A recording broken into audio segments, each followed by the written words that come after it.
Welcome back to Cooking with Erica and Jackson. Today we're going to be making some easy fruit parfaits. Alright, so the first thing we're gonna do is put a couple spoonfuls of yogurt in our cups. So now we're going to put some fruit in there.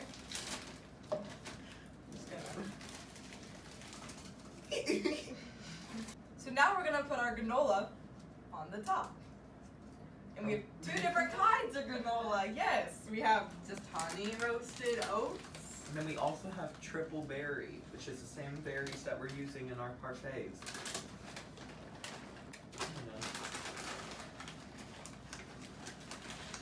We have two different variations. Thanks for joining us. Have a nice day. Spoonfuls are we gonna do? I said a couple, but Fill how it many like- does that mean? Oh, no. Jackson! This is why you do all the... Erica, no! You're okay. I think I ate all the clusters.